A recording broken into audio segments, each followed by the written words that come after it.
tubuh rajani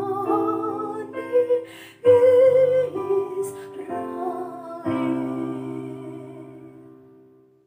Damai sejahtera Allah yang melampaui segala akal, itulah kiranya memelihara hati dan pikiranmu di dalam Kristus Yesus Tuhan kita. Amin. Firman Tuhan dalam ibadah Natal hari ini tertulis di Ibrani pasal pertama ayat 1 sampai ayat 4. Setelah pada zaman dahulu Allah berulang kali dan dalam berbagai cara berbicara kepada nenek moyang kita dengan perantaran nabi-nabi. Maka pada zaman akhir ini, Ia telah berbicara kepada kita dengan perantaran anaknya, yang telah Ia tetapkan sebagai yang berhak menerima segala yang ada. Oleh Dia, Allah telah menjadikan alam semesta.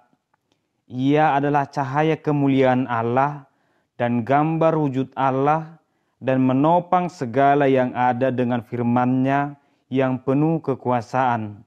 Dan setelah Ia selesai mengadakan penyucian dosa, Ia duduk di sebelah kanan yang maha besar, di tempat yang tinggi, jauh lebih tinggi daripada malaikat-malaikat.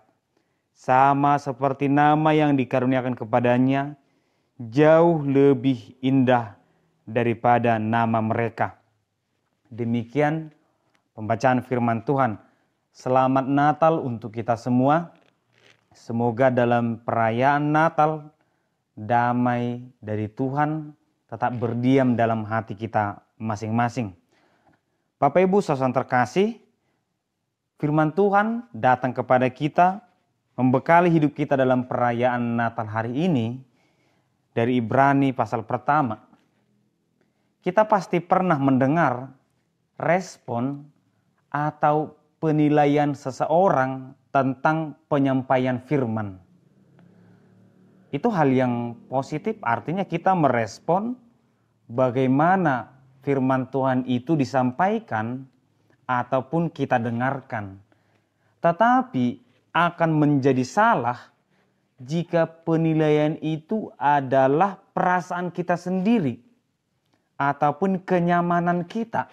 Contohnya, aku sangat senang mendengar khotbahnya karena khotbahnya selalu membuat kita tertawa. Aku senang mendengar khotbahnya karena khotbahnya singkat, jadi tidak terlalu lama kita duduk mendengar. Aku senang mendengar khotbahnya karena khotbahnya tidak bertele-tele. Atau mungkin kita berkata juga, aku senang mendengar khotbah pendeta ini karena dia tampan atau karena dia cantik. Semua ini hanya karena ataupun tentang perasaan kita saja. Dan ini salah. Dan pastinya firman Tuhan tidak akan pernah sampai ataupun berdiam dalam diri kita jika kita menilai penyampaian firman sebatas perasaan kita saja. Karena itu akan meniadakan yang sebenarnya, bahwa firman Tuhan itu untuk mengubah kehidupan kita, untuk menuntun hidup kita, tidak hanya sebatas menyenangkan saja. Demikian juga mungkin dalam ibadah Natal kita selalu diingatkan kepada kita bahwa Yesus lahir di kandang domba.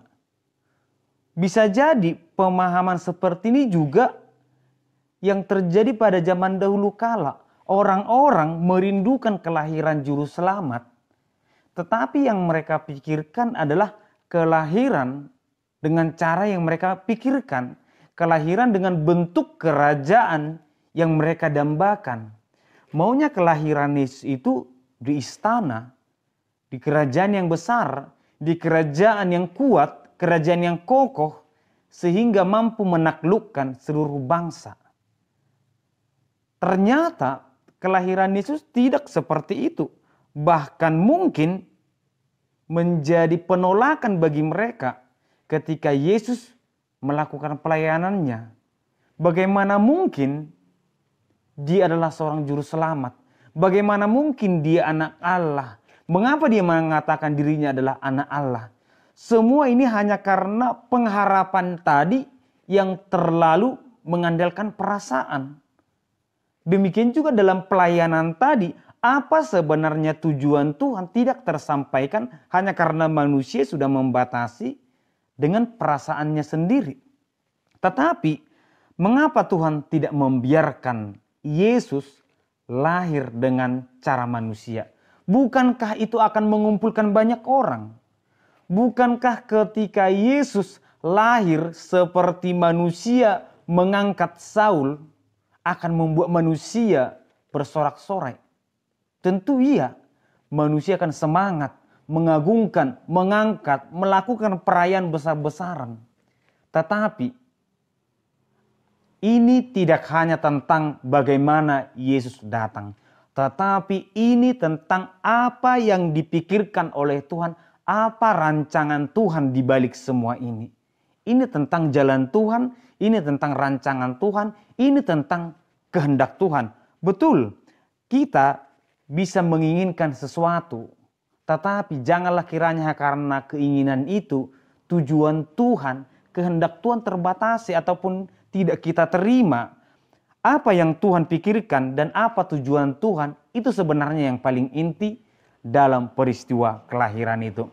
Bapak Ibu saudara terkasih, firman Tuhan inilah dalam Ibrani ini disampaikan oleh Paulus kepada jemaat-jemaat Kristen agar kiranya keimanan itu tetap kokoh ketika mereka menghadapi persoalan.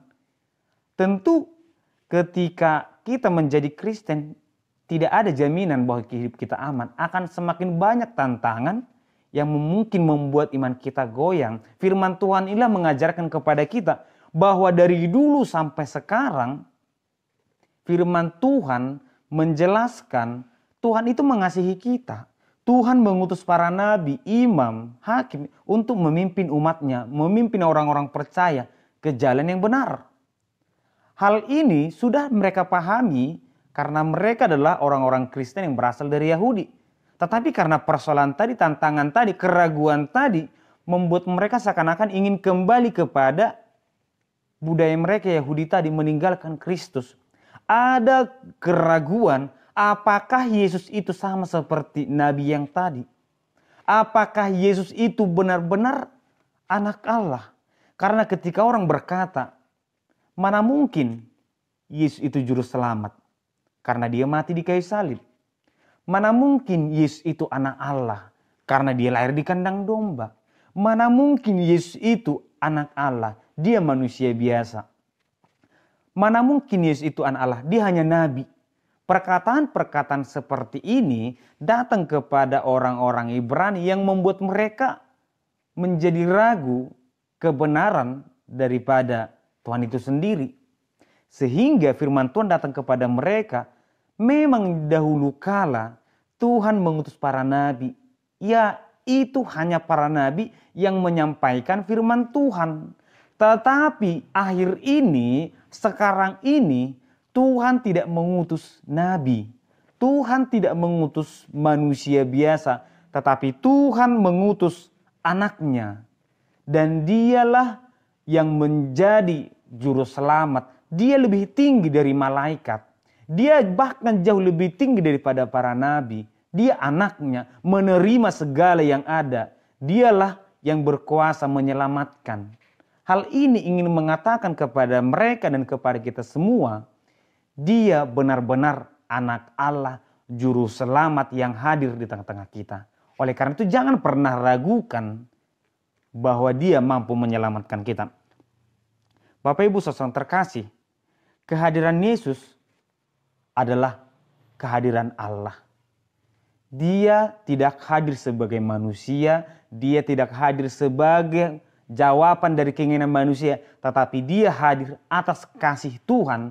Demikianlah dalam Yohanes 3:16, karena begitu besar kasih Allah, karena Tuhan mengasihi kita semua orang percaya.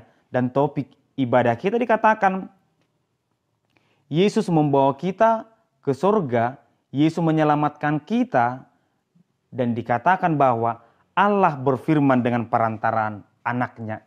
Ternyata kehadiran Yesus itu tidak hanya sebagai pembawa firman, tetapi dia juga firman itu sendiri. Dia adalah juru selamat itu. Saya ragu jika seseorang ingin membawa saya ke Jakarta, tetapi orang itu tidak pernah ke Jakarta. Saya ragu jika seseorang ingin membawa saya ke Bandung, tetapi orang itu belum pernah ke Bandung. Saya juga ragu dan sangat ragu jika seseorang berkata bahwa dia akan membawa saya ke sorga, sedangkan dia tidak pernah dari sorga. Namun firman Tuhan berkata, Yesus itu anak Allah.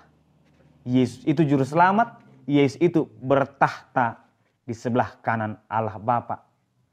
Artinya, tidak ada keraguan lagi bahwa dia benar-benar juru selamat, bahwa dia hadir tidak hanya sebagai penyampai firman, bahwa dia hadir tidak hanya sebagai menyampaikan jalan keselamatan, tetapi dialah jalan keselamatan itu sendiri. Bapak Ibu saudara terkasih, Tuhan bertindak dari dulu sampai sekarang tidak pernah berbicara tentang keinginan selera manusia, tetapi keinginan kehendak Tuhan itu sendiri. Dari awal Tuhan memilih para nabi. Ketika Tuhan membiarkan bangsa itu memilih raja, Tuhan juga tetap mengatur bagaimana supaya kehidupan manusia itu berjalan dengan baik. Tetapi janganlah kiranya dalam ibadah kita ataupun dalam kehidupan kita, kita melupakan sesuatu hal yang sangat penting, contohnya dalam perayaan Natal. Janganlah lagi kiranya kita berbicara tentang kandang domba ataupun tempat yang hina, tapi kita akan berbicara tentang untuk apa Yesus datang. Perayaan Natal kita jangan lagi disibukkan dengan hal-hal yang tidak begitu penting, tetapi bagaimana supaya perayaan Natal ini mengingatkan kita bahwa Yesus ada di antara kita. Kita harus mengesampingkan keinginan manusia, pikiran manusia. Pertama, tentang doa. Sering manusia berdoa, Tuhan aku ingin ini, aku ingin itu, setelah ini maunya itu Tuhan, setelah itu seperti ini. Kita berbicara ataupun berdoa mengharapkan tentang masa depan. Tuhan, aku ingin masa depanku seperti ini. Masa depannya juga seperti ini. Setelah semuanya seperti ini Tuhan. Kita berbicara tentang kerajaan Allah. Kalau bisa Tuhan nanti aku di sebelah kanan. Yang ini di sebelah kiri. Kami semuanya nanti ditempatkan. Kita tidak tahu kapan kita membiarkan Tuhan bekerja. Semua hanya tentang keinginan kita. Tuhan mau ini, mau itu. Yang harus kita lakukan adalah bagaimana Tuhan yang bekerja dalam hidup kita. Bagaimana rancangan Tuhan yang terjadi. Bukan rancangan manusia. Demikianlah dalam Galatia dikatakan tinggalkan keinginan-keinginan daging. Tetapi biarkan hidupmu penuh dengan buah-buah roh. Karena keinginan-keinginan manusia itu tidak akan pernah terbendung. Tidak akan pernah berhenti. Dan tidak akan pernah selesai. Tetapi mari kita biarkan Tuhan yang bekerja dalam hidup kita. Kita tidak hanya penyampai firman. Ketika Yesus datang ke dunia tidak hanya menyampaikan firman, tetapi sebagai firman itu sendiri. Demikian juga kita sebagai orang Kristen tidak hanya lagi berbicara tentang ayat Alkitab. Tidak hanya lagi memberikan nasihat-nasihat yang baik. Tidak hanya lagi berbicara tentang kebenaran. Tetapi biarlah kita menjadi kebenaran itu sendiri. Kita menjadi nasihat itu. Kita menjadi firman itu sendiri. Kita dikenal bukan lagi dari kata-kata, tetapi dari kehidupan kita, tetapi dari perilakuan kita juga. Orang Kristen akan dikenal dari kehidupannya. Yang terakhir Bapak Ibu Saudara terkasih, firman Allah nyata di dalam diri Yesus Kristus. Kerajaan Allah nyata ketika Yesus disalibkan, mati, bangkit dan naik ke surga. Orang beriman juga harus nyata sebagai pelaku firman. Sebagai firman itu sendiri, sebagai kebenaran itu sendiri, sebagai sumber berkat. Selamat hari Natal untuk kita semua. Tuhan memberkati. Terima kasih Tuhan. Bila pada perayaan Natal ini kami masih bersyukur Tuhan merasakan berkat-Mu. Meskipun keadaannya Tuhan tidak seperti yang kami inginkan, tapi kami percaya kasih-Mu tetap kekal untuk kami. Berkati kami selalu Tuhan, berkati ibadah kami dimanapun kami berada. Di dalam nama anak-Mu Yesus Kristus, kami berdoa. Amin.